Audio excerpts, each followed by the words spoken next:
Hello friends, welcome to my YouTube channel. तो चलो guys, class शुरू करते हैं। आपको पता ही होगा, हमने एक सीरीज़ चालू की थी यूपीएससी मेंस पेपर की। जो यूपीएससी मेंस के पेपर की तैयारी कर रहा है उसकी प्रैक्टिस की। देखो ऐसा है दोस्तों, उसे बोलचाल की भाषा में हर कोई समझा देता है, पर जो इसमें प्रश्न आते हैं वो तो एक व्यापारिक भाषा में ही लिखना पड़ेगा। उसके लिए आप हमारे साथ प्रैक्टिस कर सकते हैं। और प्लीज़ शेयर और सब्सक्राइब और लाइक ज़रूर कीजिए। क्वेश्चन क्या है, मैंने खुद बनाया, यूपीएससी की मेंस के पेपर को लेके ही बनाया है। देखो प्रश्न क्या है। भारत में ब्रिटिश कंपनी स्थापना किस तरह दक्षिण भारत का कमजोर होने के लाभ उठाया। मतलब किस तरह दक्षिण भारत का कमजोर होने पर ब्रिटिश कंपनी ने अपनी स्थापना के लिए लाभ उठाया। उसके अथवा में एक क्वेश्चन और आता है। मैंने 2 क्वेश्चन बना दिए, आपको वो हो जाए क्लियर।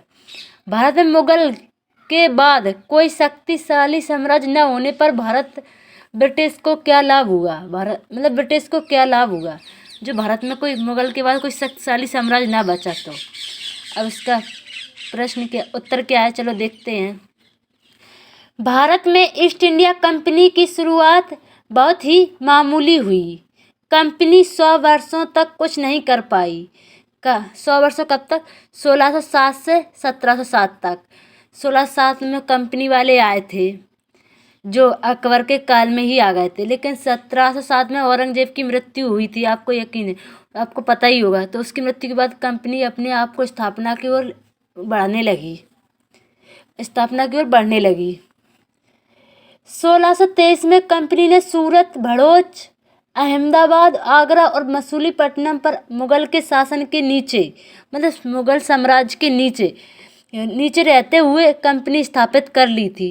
उन्होंने कहा कि हाँ, मैं आपका राज्य है, आपका साम्राज्य है, आपकी प्रभुत्व में स्वीकार करता हूँ। आपके नीचे से मैं अपनी फैक्ट्री लगाता हूँ। वहाँ वो कर देते थे नियमित रूप से।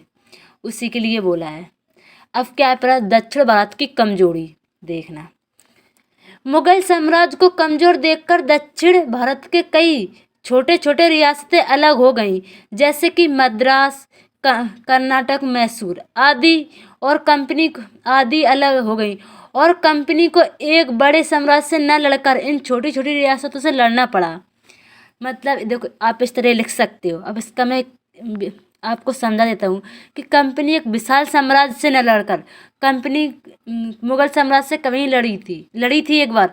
उन्हें इतनी बुरी तरह से हराया कि उन्हें वो सुंदरबन डेल्टा की तरफ शरण लेने पड़ी। तो जब मुगल साम्राज्य बिल्कुल कमज़ोर हो गया तो ये रियासतें अलग अलग हो गई। तो कंपनी ने इन रियासतों से अलग अलग छोटी छोटी रियासतों से युद्ध किया। और अपने भारत में एकता कभी नहीं थी। ऐसा नहीं था कि एक राजा से कंपनी लड़ रही तो अपन उसका सपोर्ट करें, नहीं, बल्कि ऐसा था कि बस हाथ पे हाथ धर के उन्हें देखते रहें, इस तरीके से। अब आगे क्या है, दूसरी हेडलाइन, दक्षिण भारत की परिस्थितियां अंग्रेजों के लिए अनुकूल कैसे हुई। देखते हैं। दक्षिण भारत में विजयनगर साम्राज्य एक महान शक्तिशाली साम्राज्य था, लेकिन 1565 में साम्राज्य का पतन होने के बाद और उसकी जगह अनेक छोटे छोटे राज्य खड़े हो गए थे। उन्हें लालच देकर बहलाना, अपनी सैनिक सत्ता में शामिल करना आसान काम था कंपनी के लिए।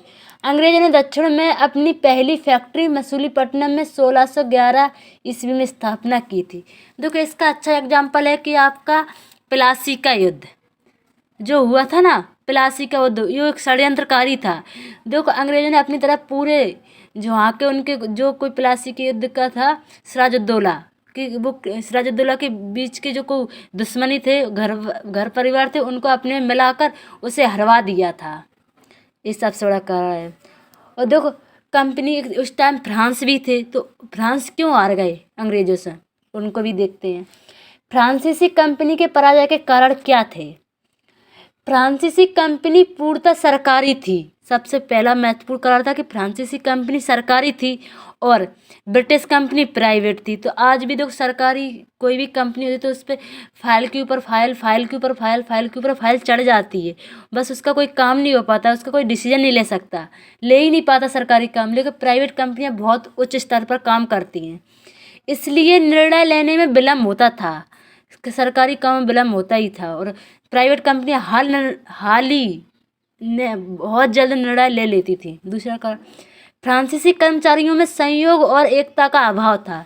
देखो, फ्रांसीसी जो कर्मचारी थे उनमें कभी एकता नहीं थी, मतलब अलग अलग थे वो, इसलिए वो कंपनी कभी टिक नहीं पाई। और फ्रांसीसी कंपनी की नौसेना ब्रिटिश कंपनी से कमज़ोर थी।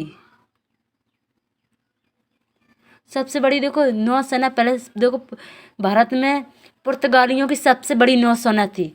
जब अकबर को समुद्र की ओर व्यापार करने के लिए ज़रूरत थी तो पुर्तगाल ने भी